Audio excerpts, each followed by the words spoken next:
मांडतीलच. आमचा काहीच संबंध नाही. बरं, अरुण सावंतजी, उदय सामंत म्हणतात आम्हाला सध्या तरी ऑपरेशन टायगरची आवश्यकता नाही. अजित चव्हाणही म्हणतायत की त्यांच्या पक्षाला देखील त्याची आवश्यकता नाही.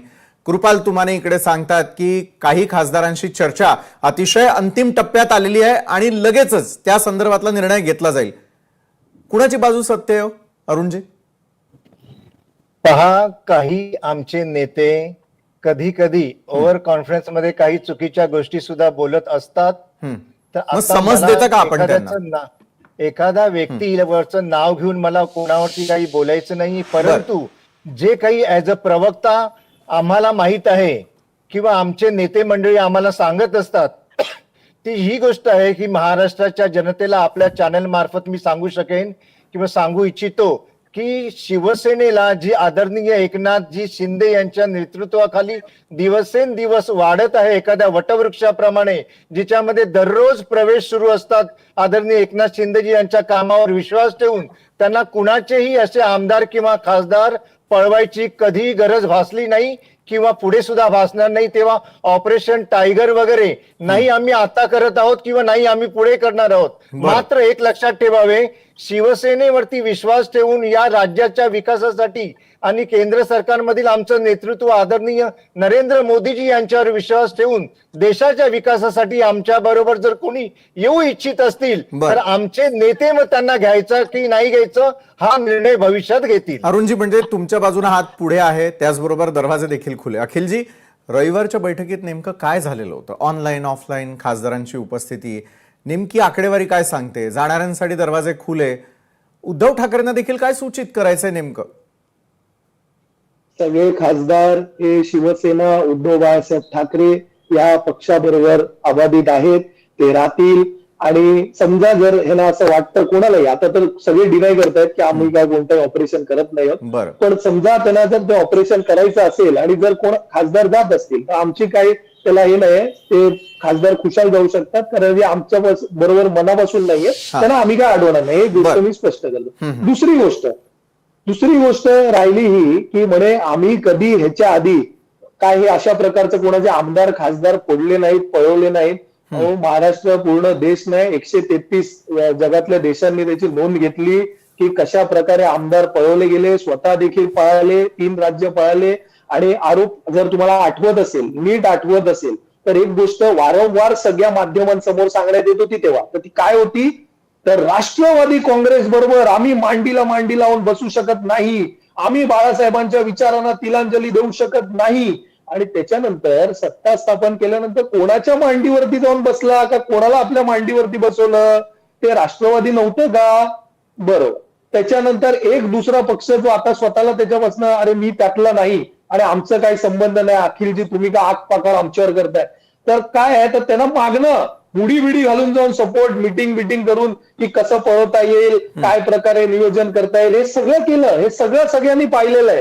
काय आहे, लोकांची मेमरी शॉर्ट टर्म आहे असं यांना वाटत असेल तर असं नाहीये. सगळ्यांना सगळं काय आठवतं. आपण 4 दिवसाआधी काय केलं ते आज सगळ्यांना आठवतं. आणि ज्या काँग्रेसवर तुम्हाला इतका आक्षेप आहे ना, आज भारतीय जनता पक्षाने स्वतःच्या गिरेबांमध्ये झाकून पाहावं. तुम्ही जर रांगेत बसवलं ना तर 100 पैकी 95 काँग्रेसचे नेते दिसतील. आणि जे RSS आणि हे जे काय यांच्या संघात वगैरे काम करायचे भारतीय जनता पक्षाचे जे काय नेते होते ना, ते नेते म्हणली का फक्त सतरंजा उचलायला राहिलेले आहेत. कुठे आहेत बघा ना, मी चॅलेंज करतोय ना, आता तुम्ही तुमच्या इकडे यादी दाखवा भारतीय जनता पक्षाची नेत्यांची, आमदारांची, सगळ्यांची. आणि चॅलेंज अजितजी काँग्रेस स्वीकारतात का? मला सांगा, ऑपरेशन टायगर आणि राष्ट्रहिताचा संबंध कसा काय जोडायचा अजितजी? म्हणजे कसं आहे माहिती का की तिन्ही पक्ष यावेळेला म्हणतात की ऑपरेशन टायगर वगैरे काही सक्रिय नाहीये, मात्र सगळ्यांना खाना भी है और बचाना भी है. अजितजी, विशालजी बोलू? बोला. काय आमचे मित्र अखिलरावांना विषय दुसरीकडे भरकटण्याशिवाय पर्याय नाही, कारण मूळ मुद्दा असा आहे की काय चाललंय पार्टीमध्ये ते सगळं समोर आलेलं आहे. मला चिंता अखिलरावांची काय होते माहिती का, अतिशय गुणी युवा नेता आहे, परंतु अखिलजी इतरांची सोय कशी होईल माहितीये का? तुम्ही जिथं निवडणूक लढवू इच्छिता तो भाग मुस्लिम बहुल नाहीये, त्यामुळे मला थोडीशी तुमची चिंता वाटते. इथं झालंय काय माहितीये का की प्रत्येक जण स्वतःचे अँगल कसे सेट करतो की बघा, ज्यांना मुस्लिम बहुल भागात निवडून यायचंय उबाटामधल्या त्या सगळ्या मंडळींनी एक छत्री कार्यक्रम लावून धरलेला आहे. म्हणजे ते काँग्रेसपेक्षा कडवे झाले, ते काँग्रेसपेक्षा जास्त दाड्या कुरवायला लागलेत. आणि याचं लोकांना फार वाईट वाटतं की बाळासाहेबांच्या सुपुत्रांच्या पक्षामधले लोक आणि ते स्वतः असे कसे झाले. आता अखिलजींनी मला खूप काही गोष्टी सांगितल्या. अखिलजी बघा, एक गोष्ट अशी आहे की चुकलेल्यांना सुद्धा सन्मार्गी लावून घेणारा आमचा परिवार आहे. आमचा विचार परिवार एका विचारधारेवरती चालतो आणि त्या विचारधारेमध्ये येणाऱ्या सगळ्यांचं स्वागत असतं. येणारा कोण ते आम्ही पाहत नाही, तो आल्यानंतर तो आमच्यासारखं वागेल याची आम्ही 100% खात्री करून घेतो. मात्र दुर्दैवानं काय झालं, भारतीय जनता पक्षाबरोबर आलेल्या 11 सगळे जे अपराधी होते त्यांचं काय केलं तुम्ही? वॉशिंग मशीन मध्ये डुबून काढलं आणि भारतीय जनता पक्षाचे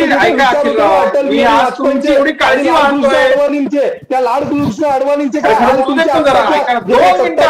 ज्यांच्यासमोर तुम्ही नतमस्तक होता, त्यांनी काय केले? तुमच्यासारखं स्वतःला आरएसएसचे जुने तुम्ही म्हणत आला तर तुम्ही हे विचारलं पाहिजे. खरं तर ते तुम्ही विचारत नाही, कारण सत्तेमध्ये कुठलंही शहाणपण चालत नाही हे तुम्ही शिकवलं. जरा थोडं शांतता घ्या. काय विशालजी, अडचण अशी आहे बघा की हम करे तो दुसरा करे तो कॅरेक्टर ढिला, अशी परिस्थिती आहे आता. ज्या परिस्थितीमध्ये उभाठा काँग्रेसच्या बरोबर गेली, मुख्यमंत्री पद मिळवलं, पुढं काय वाताहत झाली ते सगळं उभ्या महाराष्ट्रानं बघितलं. आता जी मंडळी उरली आहेत ना, ती सत्तेसाठी काहीही करणारी मंडळी उरलेली. जे एकनाथ शिंदे साहेबांच्या सोबत गेले ते खरे बाळासाहेबांचे शिवसैनिक आहे, ते विचाराचे शिवसैनिक आहे. आणि महाराष्ट्राच्या जनतेनं त्यांना बहुमतानं कोणी द्यावं, भारतीय जनता पक्षाने. राहता राहिला विषय ऑपरेशन टायगरचा. आपण मूळ विषयावरती येऊया. काय झालंय या ऑपरेशन टायगरच्या निमित्तानं नक्की किती खासदार उद्धव ठाकरे साहेबांच्या पाठीमागे हे दिसून आले आणि नेमकी अशी परिस्थिती सगळी गडबडीची सगळी समोर आली. या चर्चेमधनं माझं इतकंच फक्त माझ्या शुभेच्छा आहेत की अशा पद्धतीनं जे लोक या सगळ्याचे लाभार्थी आहेत, म्हणजे उबाटाच्या भूमिकेचे लाभार्थी आहेत, जी बाळासाहेबांच्या विचाराच्या विरोधातली भूमिका आहे, खरं तर काँग्रेस धार्जिणी भूमिका आहे, त्या लोकांचा याला अतिशय जोमानं सपोर्ट आहे. पण अखिलजी, मला तुमची खरंच काळजी आहे. मी पुन्हा पुन्हा सांगतो, हे बाकीचे सगळे लोक यांची सोय होईल. तुमच्यासारख्या तरुण नेत्याला मोठं भविष्य आहे. तुम्ही विचार करा, बाळासाहेबांच्या विचारावरती आपण वागलं पाहिजे, हिंदुत्वाचा विचार आपण अंगीकारला पाहिजे. या सगळ्या मंडळींनी मला खूप वाईट वाटलं अखिलजी, परवा म्हणजे हिंदुत्वासाठी बोलणाऱ्यांना ईश्वरीताई पेटेकर जिहादी म्हणाल्या. म्हणजे ठीक आहे, मतं मिळतील न मिळतील. आम्ही खूप वर्ष, माझे काका जनसंघाचे पहिले प्रदेशाध्यक्ष होते, भाजपचे पहिले प्रदेशाध्यक्ष होते. आम्ही 50-60 वर्ष संघर्ष केला, मधल्या काळामध्येही संघर्ष केला. सत्ता नव्हती, शिवसैनिकांनी देखील खूप संघर्ष केला. शिवसैनिकांना सत्तेची सवय नव्हती. हे फार वाईट आहे. काँग्रेसच्या नादाला लागून आधीच बाळासाहेबांची शिवसेना संपली. आपल्यासारख्या तरुणांचं भविष्य मला धोक्यात दिसते. लोकांना फार वाईट वाटतं. नक्की हळूहळू पुढची पिढी म्हणजे बाळासाहेबांच्या घरातल्या कुटुंबातल्या लोकांनी असं वागलं म्हणून फार भयानक पद्धतीने नाराज होईल आपल्यावरती. मला एक सुस्पष्ट पद्धतीने सांगायचंय विशालजी, विचारांची जी तडजोड आहे, विचारांची तडजोड या मंडळींनी केल्यामुळे हे दिवस पाहावे लागतात. बर जैसी करणी वैसी भरणी, ही सगळी. बरं अजितजी, मला तुमची काळजी लक्षात आली. अखिलजी, तुमच्यापासून सुरुवात करेल. तिन्ही मान्यवरांसाठी हाच प्रश्न आहे. राज्याच्या राजकारणात पुन्हा एकदा 4 वर्षांनी राजकीय भूकंप येणार का? अखिलजी. हे बघा, मी याचं उत्तर द्यायच्या आधी फक्त अजितजी खूप काय म्हणाले, मी फक्त 10 सेकंड घेतो, एकच उत्तर देतो. मी काय हिंदुत्व विसरलेलो नाहीये. हिंदुत्वाचं सर्टिफिकेट कोणाकडनंही मला घ्यायची आवश्यकता नाहीये. फक्त इतकंच की हिंदुत्व म्हणजे काय, ते जे काय नेपाळी यांचा नेता सगळीकडे फिरतो आणि रोज दंगली भडकवण्याबद्दल बोलतो आणि दुसरा एक तिलीत सोमय्या काहीतरी वातावरण दूषित करायचा प्रयत्न करतो, त्याला हिंदुत्व म्हणायचं का? तर ते आमचं हिंदुत्व नाही. I am sorry. अशा प्रकारचं हिंदुत्व आम्हाला आदरणीय वंदनीय बाळासाहेब ठाकरेंनी शिकवलं नाही.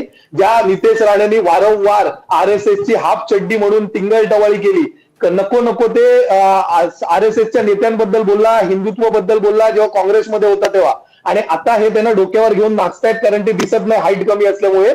तर अशा प्रकारचं हिंदुत्व हे आमचं नाही. आता मूळ तुमच्या प्रश्नाचं उत्तर देतो.